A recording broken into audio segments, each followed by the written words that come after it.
Alright, so Saturday afternoon, gonna get started on this old girl. First thing I'm gonna do is take the hood off. That's not how to do fiberglass repairs, but at least they tried. I'm just glad I have the hinge piece left, because even though this looks like garbage, I can get all this crummy fiberglass off of here and bolt a piece of metal across here, put like 6 screws in it, and it'll be good enough for now. Maybe I'll end up fiberglassing it later, but I want to take the hood off before it breaks any worse. I mean, it's pretty bad as it is, but I want to take it off before it breaks any worse, and then I wouldn't be able to fix it. So I mean, it is pretty broken, but I have this nose cone and I have another one that the bottom piece is broken out of. Between the two of them and this piece that's left over, I'll be able to make one good one, which will work great for this. So, but first off, I need to take off the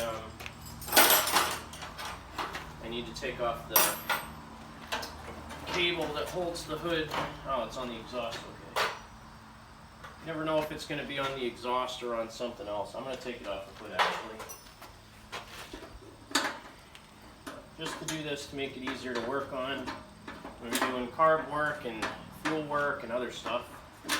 I'll have to rob a battery out of something else, or at least jump this one, but probably just rob it out of something else because it'll be easier. Pull it out of the, I think that one's dead too actually. Let's see what I have. I bought a bunch of batteries earlier this year when COVID started, but I'm always 5 or 6 short because I keep getting new tractors, and some of the older batteries I have are from like 2013 up until like 2016 are dying, so I do need to get some more. For a while there, Walmart near me was out of batteries, so I couldn't get any. I think everybody was, that's junk. Grab one of those off one of my parts motors. But for a while, I think Walmart was out of batteries because when COVID really started to ramp up in like April, I think everybody wanted to get out and work on their equipment, and that's why stuff started going out of stock everywhere. So this has definitely been a part. They never put the bracket back on that bolts on the intake manifold and goes on here, so the intake's been off. That bracket got misplaced, and again, it's the repair shop that worked on this, not the guy I bought it from, and I can tell they didn't take very good care to take things like this breather tube out, because there's all kinds of scratches from a screwdriver in there. So the little details that people do to try to keep these things in nice shape really make a difference, or really make it crummy, and it depends on what kind of a technician you get. Again, I try to do things so that it stays as factory as it can, using factory parts, trying to make it remain in good shape as long as I can, until, you know, sometimes there are cases where some engines don't have enough vacuum or something else that warrants some other fashion of fuel pump or something like that. But most of the time I can get these things to work with just the parts that they come with. That's what I intend to do with this guy.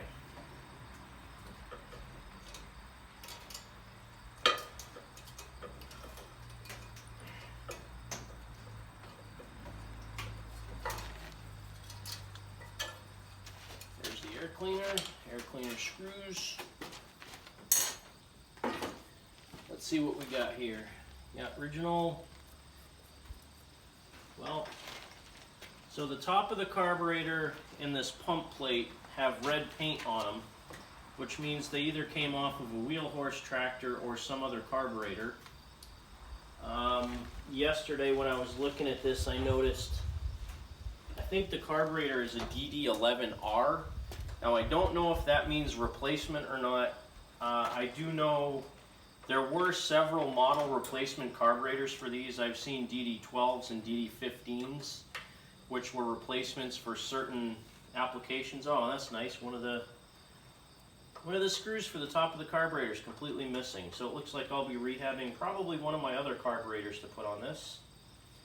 But let's see what I got here anyway. See if it's got a brass float, see if it's got a plastic float. The choke lever on this thing is completely loose, so yeah, somebody that did not know what they were doing worked on this, for sure. What do we got? Fiber float, garbage. Gasket's still good though, as far as I can tell. Let's see if I can even get this float out of here. Gasket's a little bit stuck. Come on. Come on. Oh, yeah. Junk float. I mean, it's probably still good. Set a little bit on the high side. Should be a little bit, or set on the high side. Should be a little bit lower than that, so this thing might have been flooding. Hard to tell, but carburetor's actually clean as a whistle.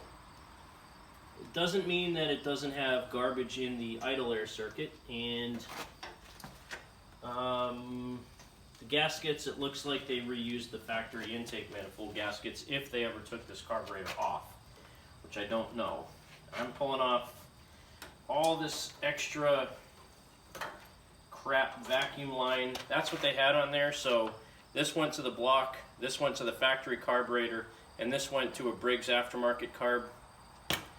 Expertly cataloged that. That is not how you do repairs. Not in my book anyway. Like I said, this does have newer style Onan spark plug wires on it. One of them looks like it's been chewed up and retaped, so that could be an issue.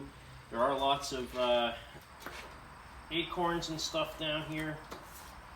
So I'm going to go ahead, pull all these off. I could actually use automotive plug wires if I had some, because this coil has a regular end like an automotive cable would.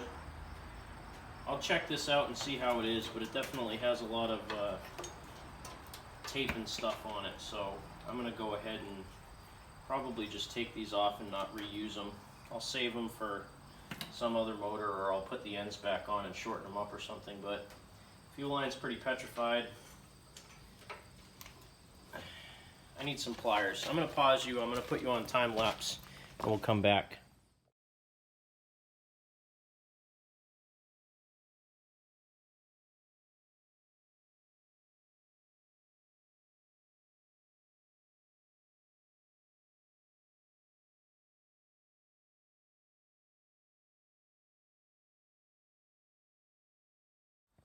Well, good thing is I have a bunch of spare carburetors for parts. I have 2 spare brass floats. These aren't really the best. The pontoons on them are a little bit crushed, meaning that there was probably water in this and it froze at one point. But what I'm going to do is swap out the top of the carburetor with a good brass float. I'm switching out this pump plate, or the vacuum plate, because the one that was on here is pretty corroded, and I know the vent hole is plugged on it. So rather than spend time to clean this one up and put it on, I'm going to take a known good one that I can see right through the vent hole and just hit it with some carb clean, wipe her off, and use this guy. Because right now, I don't want to take everything off this tractor. I don't want to take the carb and intake and everything off right now. I'm just trying to get it running. I want to hear it start. So I'm going to do the carb quick rehab on it. I mean, this is a pretty good indication of you don't really have to spend lots and lots and lots of time working on these things. I'm literally going to spend about 20 minutes rehabbing this carb really quickly, and then put it together and file the points and see how she runs. So the fuel pump looks really good. Might have been replaced at one point in time. Looks really, really good. So happy about that. I like having good fuel pumps. The rubber diaphragm seems to be okay. I don't see any pinholes in it. That's one other thing to check with these. I'm going to go ahead and just wipe a little bit of 10W30 motor oil on it to make sure it's nice and pliable. I just keep a jug of 1030 around in the garage, and literally you just wipe it all over this thing. I mean, it's just a rubber diaphragm, so you just want to keep it nice and supple. Alright, that's good enough. Important thing when you put the diaphragm back on, you got to make sure you not only line it up correctly, but you also put the spring in the correct location. Fuel pump, diaphragm, gasket, and then you have this little plastic button. This goes on the diaphragm, and then the spring goes on that plastic button. All that goes into this piece. The spring goes right in that recess. Put all this stuff together. Then you have one more gasket on the back of the fuel pump, which is this guy here, kind of a rubbery one. Stack all that stuff together, Stick your screws in through this to hold it while you put it on the carburetor. And Bob's your uncle. Unless you don't have an uncle that's named Bob, then Bob's not your uncle. But in this case, just an old school saying. Bob's your uncle.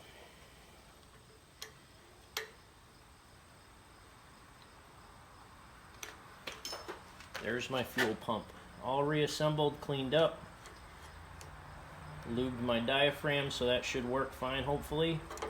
And I'm going to put a new piece of 1/4-inch fuel line from the vacuum port on the motor into the carburetor, just to make sure that I have good vacuum, because the one that was on there was crap. I probably should replace the fuel line from the tank up to the motor. Probably not going to do that today. I'll probably just pull this off and make sure I get fuel flowing out of that filter. And then I'll worry about changing all that stuff later. I'll put a new filter in it, put a short piece of line from the filter over to the carburetor, so I have that stuff all set. Hopefully this new style coil works. No idea. I'm going to go ahead and drop off. I'm going to finish putting the carburetor back together, file the points, see about finding some plug wires, and then we'll see if we can get some fire on this puppy. Well, let's take a look at what I've done here. So, you saw me working on the carb. I got this all cleaned up, oiled up the diaphragm, put a new pulse line on it, put a new fuel line going to the tank with a brand new filter. I broke a couple of my cardinal rules. I don't have clamps on all my fuel line right now, mainly because I don't have any clamps at the moment. But the fuel pump's all cleaned up, oiled up. Carburetor has a brass float in it, and I swapped the top on it because this little piece, the linkage for the choke, was all messed up on the other one. I realized why there was a screw missing on this side of the carburetor. It's because that hole in the carburetor is stripped out. So there's a screw in it, but it's literally just sitting there. So I don't know if it's going to leak air or not. I made brand new plug wires. I didn't think I had any. What I ended up doing was using the original Onan plug wire ends, and I had some solid core wires that I put new connectors on for the plug wires. I luckily had 2 MSD plug ends, so I crimped those on. So has the H10C plugs that were in this, which are the plugs I like. So I'm going to go ahead and give this a try, see if 1, it pulls fuel, and 2, it sparks. I did check to make sure the fuses were good and the wiring on this thing, and I also checked to make sure the points were working. I had to file the points down because they were definitely stuck. So this is the first time I turned the key. Haven't done anything else to it except just work on the carburetor, put plug wires on it, and file the points. So let's see if she runs. Hour meter works, that's good. Key, oh. Well, key's not doing anything. Ignition switch is completely covered in tape. The ammeter has, you know, stuff there. I don't know if the ignition switch is good. I mean, it's putting voltage to the ammeter, or the hour meter. No idea if anything else works, but... Well, I believe the starter solenoid's junk. So what I did was take my melted jumper cables and hook one lead directly onto the starter, and I'm going to use the other one on the battery to crank it over and see if I can get it to start. Let's see how this goes.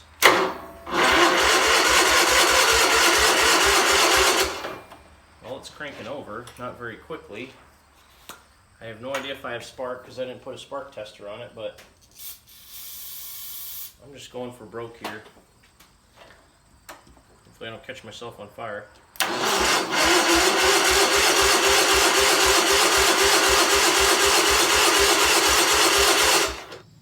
I don't know what the heck happened, but I started out tracing some wires and I dropped a bolt and then BAM! Dash is off, steering wheel's off, wiring's all out. I don't know what the heck happened. Actually, truthfully, I started tracing the wiring. I took the battery tray out. I broke a couple more pieces off the dash. I got pissed off and I decided that I was just going to take the entire dash, steering wheel, and everything off and start fixing it correctly instead of band-aiding everything up while I was in here. So here you have it. I started grinding the welds off the bottom of the shaft like I normally do. I got down to a point where I could see the shaft, and because I was trying to hammer on this thing upside down, I think it might have just started to move. Can't really tell, but I got irritated, so I grabbed my death wheel and just went zip right through the steering column. Popped the steering wheel off, and here we are. So the mechanics that worked on this definitely did not know what they were doing with Onans or with Sears tractors. Basically all the bolts they put on here were like a metric 4mm instead of a 1/4 inch bolt. I don't know why you'd use metric instead of American when it's an American tractor, but had to go break out my 10mm wrench and my 9mm wrench and try to take this thing apart. So got it pretty far apart. Clutch pivot bushing needs to get changed out. I think I still have some of those. I may or may not do that today, but for now everything's off. So I'm going to clean up the wiring really good, try to blow as much crap out from behind the dash as I possibly can, clean it up. And I have a few dashes to choose from. I'm not sure if I'm going to put fiberglass or an aluminum dash on it. Let's see, I have 2 blue dashes, and I guess I have an SS16 dash. That's the correct one, so I'll probably be putting that one on over here in my bucket of parts. These aluminum ones are so nice. Oh, good, I have at least one good throttle cable, which I need. The throttle cables on these are different than the ones on the crummy plastic dashes. So here's the dash going on it. Good enough shape. It'll look like the rest of the tractor. I'm going to go ahead and get started on working on this, and that guy is going to magically go poof on here. Well, I did a whole ton of work on this thing, rewired most of the ignition switch, put all new wires in for the battery, put in a new starter solenoid, put in new plug wires, and I still wasn't getting sparks. So pulled the points off. They look like they'd been replaced, but I've had bad luck with new points sometimes. So I took this ratty old original set of points out of a parts box that Hugh had given me. And lo and behold, it has spark.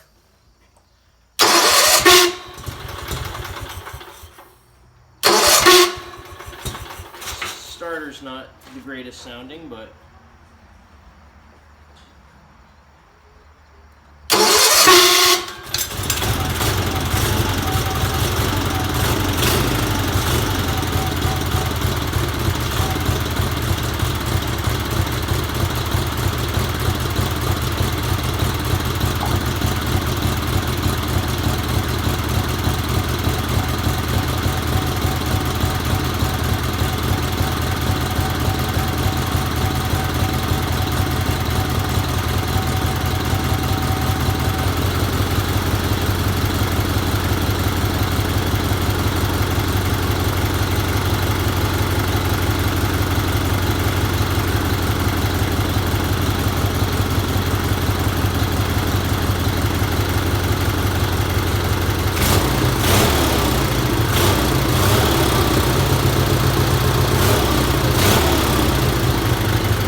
so, all in all, what I put in this for new parts was 2 plug wires, a used brass float, a used carburetor top, used gaskets, about 2 inches of rubber hose, a new fuel filter.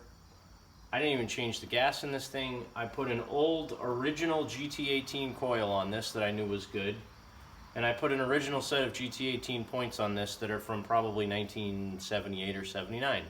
And it runs perfect. So there you go. For those of you people that think you can't get an onan running good, when I got this thing in here this morning, I had no power to the key. I got the key fixed. I had no power to the starter solenoid. I fixed the starter solenoid. I'm in the process of changing the dash over. I rebuilt the carburetor only halfway. I didn't even take it off. The gaskets look to be pretty good on it. Made some plug wires for this thing and just kind of slapped it together, and it runs pretty good. So there you go. That's probably going to do it for my video today. My phone's almost dead and it's getting late. I breathed in some of this dust and I keep coughing. But anyway, thanks for watching Cranky Motorsports. Have a great day. God bless America. Keep tractoring.